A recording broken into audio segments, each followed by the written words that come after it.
ఎంతమంది ఉన్నారు, ఏం జరిగిందో చెప్పండి, చూస్తాం. ఒక పని ఆయన ఒక మాట మాట్లాడింది, నేను చైతన్యంగా ఉంటే వాడు కూర్చొని పరాయి కొట్టాడవే, ఇప్పుడు నీకు బాధ్యత ఇచ్చినందువల్ల చేస్తున్నావా. అక్కడ రుద్రయాగం మీరు ఏం చేస్తా ఉన్నా, నేను ఎక్కడో పక్కన ఉండి ఆయనే కదా సంపూర్ణంగా చేస్తా ఉండింది. ఇప్పుడు ఆమె ప్రశ్నించింది, దానికి నవ్వినాడు. నేను కంటి కాంటాలేదని నీ లోపల ఉన్నానని అంతర్ముఖంగా నువ్వు వచ్చి చేస్తున్నావు, అందుకే రామ్మ వచ్చి కూర్చోవాలి. నువ్వు ఎప్పుడు చేస్తావు నా పూర్తి చెప్పండి, నేను ఎప్పుడు చేస్తాను, ఎక్కువగా 190 కాలాలు ఆగే చేస్తాను.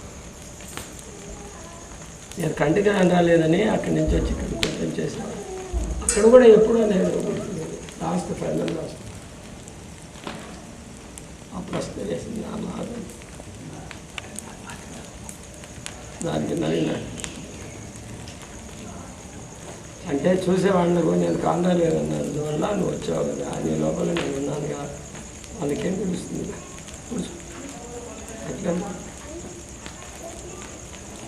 ఎప్పుడు నా ఎడమ భాగంలో నువ్వు కూర్చుంటాను కదా, నీ భాగంలో నేను కూర్చుంటాను. అర్థం కాలేదా? అప్పుడు ఆమె ఎప్పుడు ఇక్కడ కూర్చుంటా ఉండేది, నేను అక్కడ కూర్చుంటాను. ఇప్పుడు స్వామి ఎక్కడ కూర్చున్నాడు, ఆమె ఎక్కడ కూర్చున్నాడు. ఆమె ఎప్పుడు ఈ భాగంలో కూర్చుంటే నేను అక్కడ కూర్చొని ఆమెకు ప్రథమ స్థానం ఇస్తా ఉంటాను. ఇప్పుడు ప్రథమ స్థానంలో ఇక్కడ కూర్చుంటే నేను ఉన్నాను, నేను ఎడమ భాగంలో ఉండి చేస్తానని. అందుకు తేడా ఏ మార్తే తేడా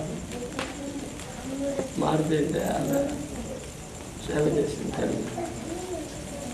మారుతే నాముని కారుణ్య నాముని సూర్యుడు నాముని సూర్యుడు అనుదినం కూడా భక్తితో నలుగురి కామితార్థములు శ్రీమల్లో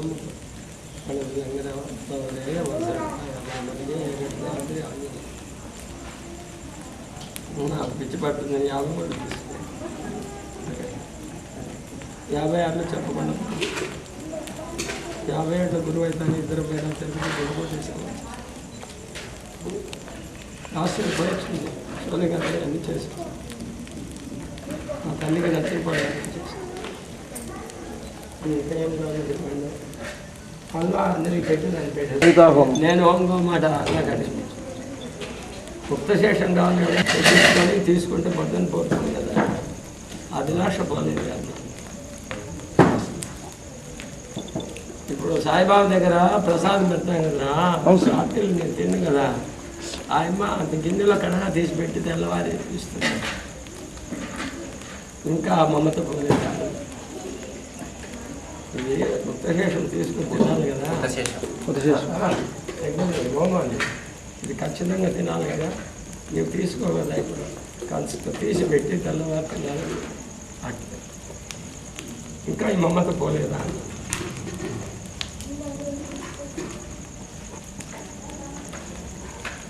హోమం చేస్తున్నాము, హోమం అయింది. ఇక ఏం చేయాలో చూడండి. అక్కడ వాళ్ళ అలంకారానికి బొట్లు తెచ్చినారంట. ఆ బొట్లు తీసుకొని ప్రొద్దుటూరులో మైనం పెట్టి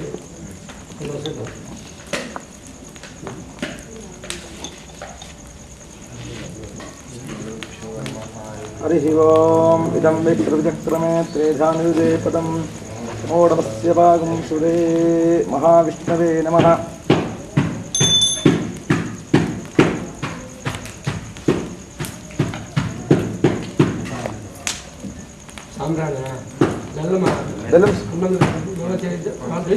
గుడహోం లేదు గుడాన్ అదే నెయ్యి కూడా వేయండి. చేయండి.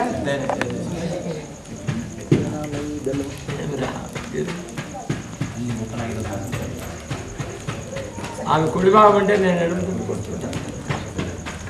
నేను చైతన్యంగా లేకుండా ఉన్నాను కాబట్టి నువ్వు అక్కడ హోమం చేసిన తర్వాత హోమంలో ప్రసాదం అంతైనా తీసుకుంటే మంచిది.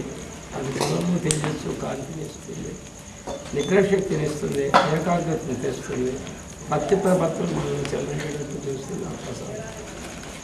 అది అదే పనిగా ఈరోజు చేయాలని పట్టుబట్టి ఆలోచించింది. ఈ స్వాగతాలు తల్లి కడుపులో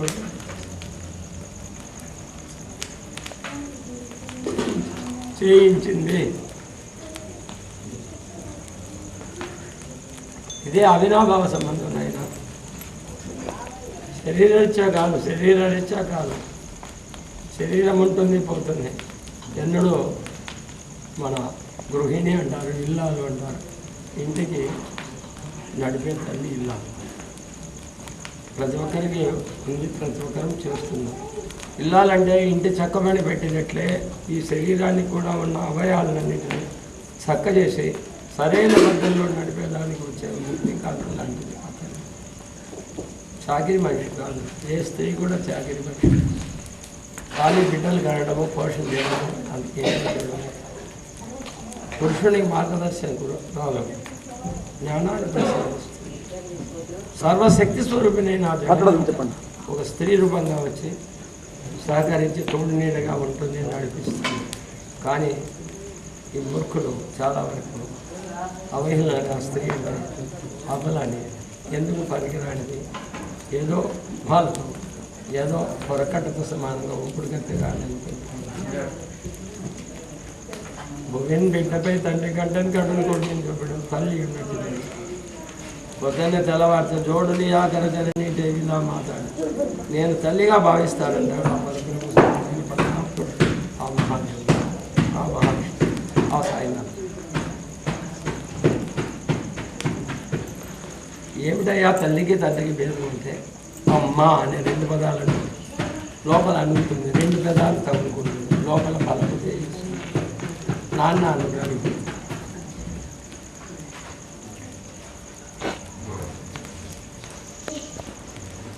పుట్టినప్పుడే మన వెంటనే వస్తుంది. మనం శుక్రశోణితాలతో కడుపులో పడినప్పటి నుంచి తాను తినే ఆహారాన్ని మన బొడ్డు లోపల ఇమిడ్చి మన ఈ శరీరాన్ని పోషణ చేస్తాం. కిందికి వచ్చి పడతానని బొడ్డు కప్పనిచ్చేస్తాం. ఆ బొడ్డులోని మరుగును తెలుసుకోవాలంటే కుండలిని శక్తి అక్కడే, తల్లి స్వరూపం కావాలంటే అక్కడే, ఆ జ్ఞానం రావాలంటే తన తోటికి సహకరించే ఇల్లాలుగా వచ్చినప్పుడు సహధర్మచారం అవినాభావ సంబంధంతో ఏకపాత్రగా ఒక తాటి మీద నడిచారంటే ఇద్దరికి జ్ఞానం వస్తుంది. ఇద్దరు ఒక మాట మీద ఒకరు కోరింది ఒకరు మనస్సులో సంకల్పిస్తే కూడా చేయగల మహత్వ ప్రతి ఇద్దరికి ఉంది. అయితే నడుస్తే ఆ భావనలో వస్తే అర్థం లేకుండా పోతే జీవితం అదే పార్వతి పరమేశ్వరుడు, అదే లక్ష్మీనారాయణ, అదే రాధాకృష్ణ. రుక్మిణి అన్నారండి, రాధాకృష్ణ ఎందుకో రాధాకృష్ణ అంటారు. సత్యభామ పాపం ఒకరోజు అరణ్యవాసంలో ఉంటే ద్రౌపది దగ్గరికి పోయింది. నేను కొంత పోరాడు లేకుండా నేను 5 మందిని ఒక తాటిలో కట్టేసుకున్నాను. ఏ మందు పెట్టావు, ఏం పెట్టావు అని. అయ్యో ఏదిదా మందులు మాకంతా కాదు, చిన్నప్పుడు సక్రమైన ప్రవర్తనతో ఉండి చేస్తే వారి యొక్క మనసు తెలుసుకొని నువ్వు చేస్తూ వస్తే నీతో అవుతుంది. కానీ నీ మాట లేదు. మందులు పెడితే శరీరం జరిగిపోతుంది, అనేక మంత్రతంత్రాలు చేస్తే నాశనం అయిపోతుంది. తను తానే తెలుసుకున్నట్లయితుంది, చెడగొట్టుకున్నట్లయితుంది. అతడు వేరు నువ్వు వేరని భావించకుండా ఆయనలో ఉండే ప్రాణం నువ్వే అని సరైన పద్ధతుల్లో నడుస్తూ వస్తే అతడు నీకు దాసుడుగా ఉంటాడు, నీవు అతని దాసుడు. ఒకరికొకరు ఇద్దరు అన్యోన్య మైత్రితో ఉంటారని ఆ ద్రౌపది ద్రౌపదీదేవి సత్యభామ ద్రౌపది ఎంత చేసినా కూడా ఉప్పతో ఒక దెబ్బ కట్టే ఎంతకాలం ఉంటుంది. గోదావరి ఇది నాకు వల్ల తీస్తున్నాం పుట్ స్వభావం అంటారు, నైజ గుణము అంటారు. ఆ నైజ గుణాన్ని మార్చాలంటే ఏ గురువు చేయలేడు. జన్మ సంస్కారంలో ఆ పరబ్రహ్మము పరమాత్ముడు పంపేటప్పుడు శరీరం ఇచ్చారు. అతను ప్రసాదించిందే మనకు వస్తుంది.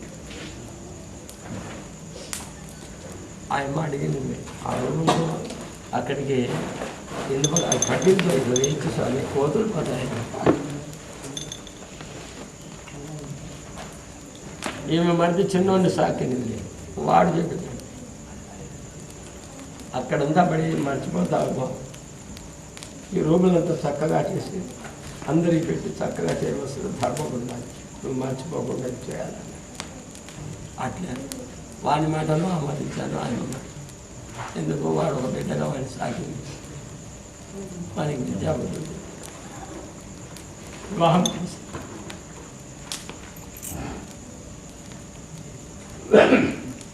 అమ్మాయి వచ్చింది, అన్ని పనులు చేసింది.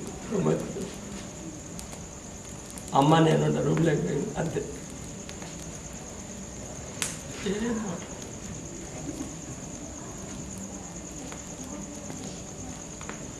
ఆ యొక్క కోరికను నెరవేరడానికి ఏమో నెరవేరడానికి దానిపైన కూడా డిమాండ్కి తేడొచ్చి డాక్టర్లు పిలుస్తారు చూడు పేషెంట్స్ అట్లాగా ఒక వాకిలి ఆడొకటి ఇతరులు అక్కడ పోయేదానికి వచ్చేదానికి 3 వాకిళ్ళు అక్కడ పెడతాం, ఇక్కడ పెట్టేస్తాం, అక్కడ కూడా అక్కడ 9 వాకిళ్ళు చేస్తాం. పైన పనిచేస్తాం. ఎవరైనా సరిగా ఏ పని చేయలేక ఆహారం లేకుండా వాళ్ళకు సరైన స్థితిలో లేని వాళ్ళందరినీ కూడా ఇక్కడ తీసుకుంటాము. సరైన పద్ధతిలో నడిపేదానికి మార్గాన్ని చెప్పేదానికి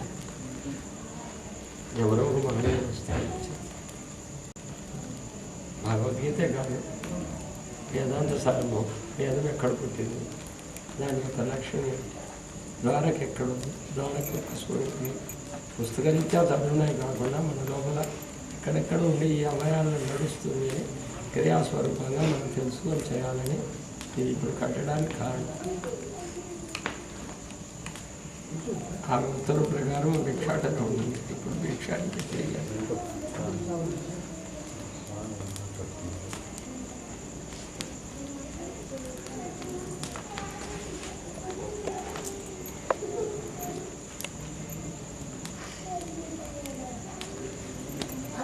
ఆమె కంటి కానందువల్ల ఇది కట్టారు అని అనుకోవచ్చు. కాదు, ముందే ఆమె పట్టుబట్టింది. అక్కడ 62 అష్టగ్రహ కుటుంబం కట్టినాక 65లో ఇట్లా కూర్చొని పాదాలు పెట్టి చేసింది. చాలా కాలానికి ఎంతో పట్టుదలతో ఆమె చేసింది. చేస్తే అది తప్పు అన్నాడు. నేను ఆమె పట్టుదల పడితే నా లోపల పట్టుదల అంటే యోగం వచ్చింది. లోపల ఉండగా పరమాత్మ ఆ సద్గురువు పనికిరాదు. ఆయన శవపుట్టుకలు సహజంగా ఉండాలి. అది నిర్బంధం చేస్తే వస్తుంది. ఏ శరీరాన్ని దేనికి పంపాడో ఆ పని పూర్తి కానీ నేను తీసుకుని ఎందుకు లాస్ట్ ఇయర్ అంటుంది ఇటువంటి అంటే నిన్నట్టు లేదు 56 ఏమో చేశాను. అప్పుడు భగవంతుని ప్రార్థన చేశాను, నాకు చైతన్యం వచ్చిందన్నావు. సత్యము సత్యం